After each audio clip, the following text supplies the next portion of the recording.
Did you know that the West Indian Day Parade, aka New York Carnival, used to be 5 days long? My name's Amber and welcome back to Black Fashion History in 90 seconds.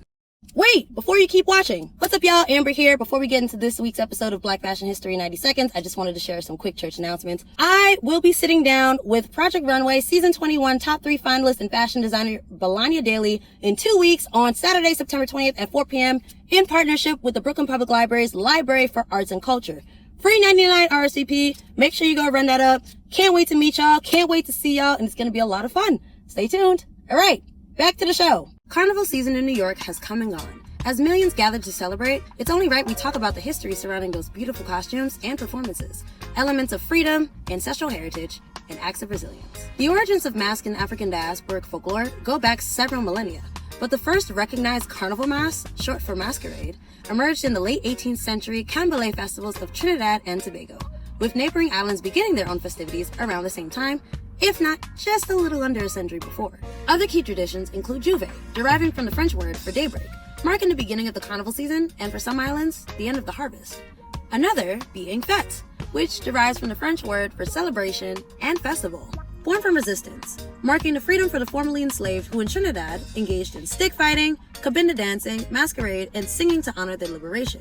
But across the Caribbean, it might have looked a little different, kind of like traditional celebrations of Joncanoe in Jamaica, Jab Jab in Grenada, and different mass styles like Pretty Mass, Traditional Mass, otherwise known as Old Mass, and Satirical Mass, all which keep those spiritual traditions alive across the diaspora.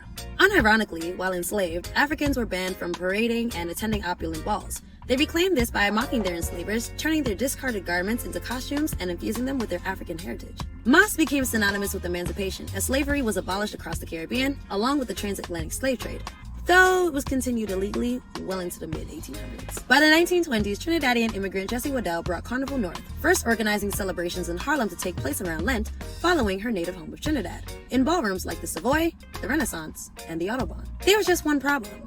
The need to parade outdoors became too great, with many growing weary of bracing New York's blustery winter weather, bringing us to September 1st, 1947, the first outdoor street carnival in New York, with Waddell's newly formed Trinidad Carnival Pageant Committee as the founding force, kicking off on 110th Street and 7th Avenue, though some argue that it was actually Lenox. After Harlem lost his permit to a violent riot nearly 20 years later, it was Carlos Lozama who began to carry the torch.